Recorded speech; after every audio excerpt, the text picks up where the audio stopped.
Guys, I'm out taking your weekly video right now. I'm going to go ahead and apologize. My voice might go out halfway through the video, so if it does, sorry. And take some pictures for you as well. As you can see, it's coming along pretty well, pretty quick. It's going to seem like it's going pretty slow now that the outside's pretty much done. They still have to go in and finish the smokestack, or whatever you prefer to call it, the chimney for the fireplace.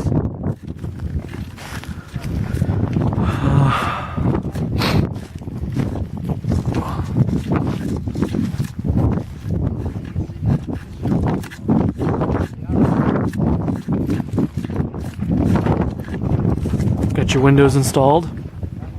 Still got to come in and do your soffit and everything on the underside over here. That's why the wood's still exposed. They'll probably do that in the next couple weeks. Electricians have been here, so I can go over your electrical plugs and all that different stuff here. It's obviously where your doorbell will be located at. When you come into the left here, in this box will be two switches. First switch will turn the light on in the front porch, which is located there, and the second one will turn on the light in the foyer, which is located right there. This is all your drywall here, and I'll come back and go over that in a minute. As we come into the left, this is your den study. You'll have a light switch located here, and a secondary switch would be for a ceiling fan if you guys choose to install one. The light's obviously going to be in the center of the room, and that's your air conditioning duct there. You'll have an electrical plug located here, cable outlet, electrical, electrical, electrical, electrical, another electrical there, and one more located there. You'll have an array of switches located here. I believe this one's going to hold 3. This will be the only location for a switch that controls the fan blades on the ceiling fan that goes in the family room. But you'll have a light switch located here for the ceiling fan blades, and you'll have another switch for a secondary light, which probably will be, I'm assuming, I have no idea which light that's going to control. Let's see.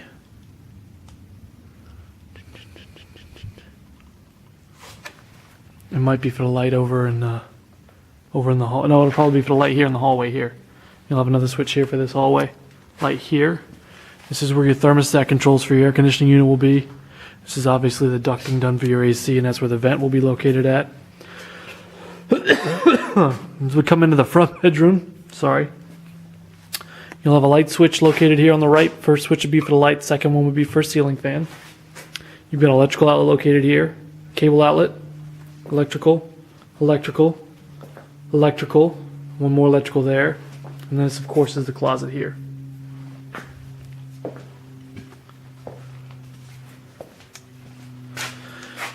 Obviously your tub, shower combo unit for your bathroom.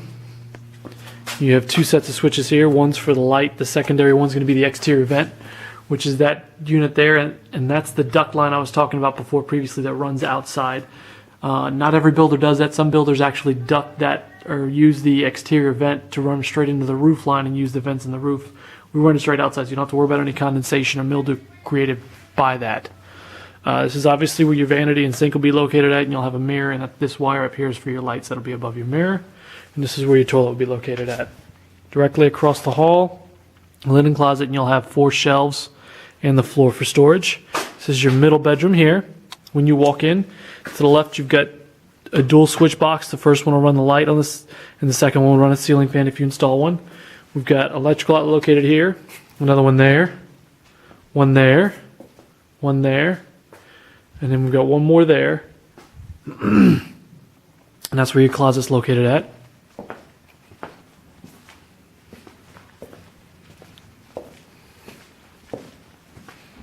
Walk around this drywall, and I'll come back and go over that as one of the last things and go into the back bedroom here. And this switch here would be a switch for the light on the ceiling fan. You'll have several of these switches that'll control the light on the ceiling fan. Excuse me. Only one switch to control the fan blades, which would be on that box down there, and you've got your cable outlet and electrical box right there. As we go into the back bedroom, they've got your closet framed in now. Your light switch will be controlled to the left here. First switch would be for the light, second one will be for a ceiling fan if you install a ceiling fan. Got an electrical outlet, electrical, cable and electrical. Then we come into the bathroom. This is where your toilet will be located at. Your vanity will be here with a mirror above it and lights. That's what those wires are there for. And you've got 3 switches here. One for the light for the main room, which is there. There should be another light switch, I believe, which is why they've got a secondary switch there. Don't know. This is a 3-switch box. I'm not sure what the third one's going to be for. I know the secondary one's for the exterior vent. And this one may be for another light, but I'm not sure what that light would be for. Find out a little later on. And this is your rear covered porch in your backyard. Go back inside this way and go through to the master suite. Okay, this is your kitchen. Obviously, this is all your family room full of that stuff, so I can't show you that right now. This is your breakfast area. You've got a switch here that'll control the lights above the breakfast area. You've got your pantry here. This is your water line for your refrigerator and your electrical plug for that. You've got an electrical plug located here, and this wire sticking down here is for your range. And this is the exterior line for your microwave vent. And that electrical outlet up there is for your microwave to plug into when they install it. Electrical outlet, electrical outlet, another one there. One more, and then switch for the light over the island, which would be located right there where that conduit and the wire sticking out of the ground. We've got an electrical outlet, your phone line, another electrical outlet, and then 2 switches here. One for the lights above the bar, and the secondary one is for garbage disposal if you guys choose to install one. We don't install one on the home because it'll void the warranty on the septic tank. So wait till your warranty on your septic tank is up in the first year if you want to do it, and then you can install it there. They've got a plug right here for you to plug your disposal in when you install it. Not very complicated to do. This secondary plug's for the dishwasher. And the reason this one's specific to the disposal is because, like I said, the secondary switch here actually runs that electrical plug. Obviously, you're going to have your sink located roughly around right here, and then your dishwasher next to it, and you've got another electrical outlet located there. So you've got plenty of outlets in the kitchen for any small appliances you may need. Sorry. As we come into the formal dining room, your light switch for the light in here is going to be located on the left, and you've got an electrical outlet. Another electrical outlet located there, one there, another one there, and one more there. This is your laundry room located here. I'll come back to that in a second. This is your linen closet here because there's not room for one in the bathroom or in the master suite. As we walk in, your light switch for the master suite is going to be located right here on the right. First switch will control the light. Secondary one will control the ceiling fan. We've got an electrical outlet, cable connection, and electrical outlet. Electrical, electrical, electrical. One more located there, and one more there. So we come into the master bathroom. You're going to have 3 sets of switches here. One for above the double vanity, which would be located roughly over there. Secondary one's probably going to run your vent, and the third one I know is going to run the light above the shower. These 2 may be switched. That's why I said probably. I'm not sure which one it could be, but I do know that the first one will run the lights over the vanity, and then these 2 will run the light above the shower and the exterior vent line, which, as you can see, is there for condensation when you take a shower, humidity. You've got one walk-in closet located here, and the switch for that is located there. Both closets have a vent to keep mildew or anything outside of those, because when you take a shower, it can leak into the bathroom or into the closets. This is the light switch here for this particular one, and there's your vent there. And then, of course, your vanity lights will be located up there with your double vanity sinks, and you'll have a big mirror there as well. As we come into the water closet, this is where your toilet will be located at. First switch will control the light in this particular room. Secondary switch is going to run the exterior vent, which is once again right there, and you can see the duct that goes outside. And once they actually get the box on the outside of those, the backflow preventer, I'll show you what those look like. They won't do that till they come back and they do all the siding and get the soffit done on the bottom side of the roof, and I'll show you what all that looks like later, and you'll understand. This is your tub, and of course your shower.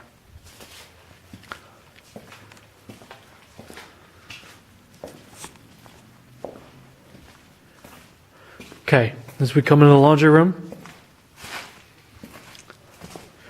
this is your dryer connection here in your exterior line for the dryer, and we've got your washing machine hookups, your cold and hot, and your plug-in for your washing machine, and this switch here, as well as this switch here, both work the light. So whether you're coming in from the garage or the main house, you can flip the switch to get lights into the garage. Okay, as we walk in, your circuit breaker panel is going to be located here, and you got 3 switches here. First one's going to control the lights inside the garage. Secondary one's going to control the lights in your attic access. It's all controlled from down here, which is nice. And the third one's going to control your lights on either side of your garage, which you'll have 2 carriage lights on the outside. Once again, that's where your water heater will be located at. And that little pipe sticking out right here, where you'll see on the front side, is your overflow. In case your hot water heater gets too much water in it or it gets too hot, it'll overflow it out. I'm starting to lose my voice, sorry. So I'm going to try to get everything done that I'm going to talk about here in a quick so I don't lose it before the video is done. I'm going to run inside and do the drywall here. Okay. You can see what's written here on the drywall high-strength ceiling board. Not a lot of builders use this. We use this in every one of our homes, and the reason we do is because standard drywall used on your ceiling can cause drooping or sagging, which actually will put waves into your ceiling line after enough time. That's why we use this. It's fiberglass reinforced and a specific type that we use for your ceiling. Another thing we do different from other builders with drywalls, we use green board. It's literally a green drywall, and we put this in your bathrooms above your showers and your tubs, and you'll notice that next video I send you out, it should have it there above the showers and the tubs, and that's a drywall that's specifically designed not to mildew or break down because of water on it. I've never seen another builder do it. Doesn't mean they don't, but I've been through a lot of our other competition's homes and they've never done it before. So that's one of the steps that's above code, as well as this high-strength ceiling board. I've never seen anybody else do that either. That we do as a standard because we feel like it will help the quality of your home and make sure your home lasts longer. If you have any questions about that, feel free to email me or call me. I know, sorry, I went pretty fast on it. But like I said, I'm starting to lose my voice. I want to make sure I get everything in this video. Sinuses kill me in the spring every year. Okay, as we go outside, I'm going to walk around the outside here. You can see they've got the brick up and installed. This is your exterior vents, and this is where one of your carriage lights will be located, and that's the other one located over there where that wire's sticking out.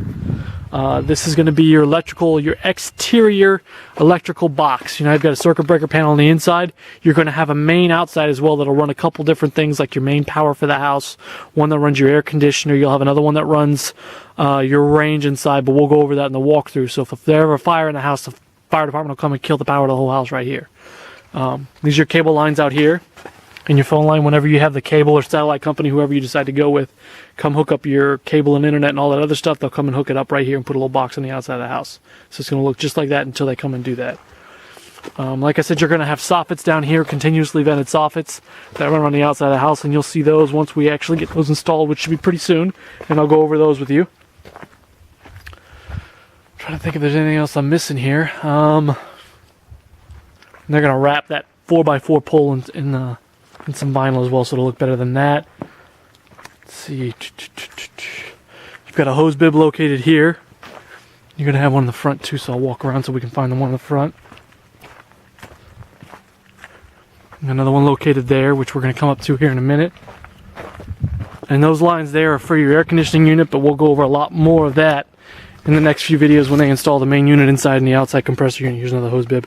And they're going to clean these up, make these look a little better. And then they've got an electrical box that goes next to it. If any work needs to be done, they need to have electrical access for that. And then you've got another hose bib there up front, which I'll walk up and show you. So you did get 3 on this particular home.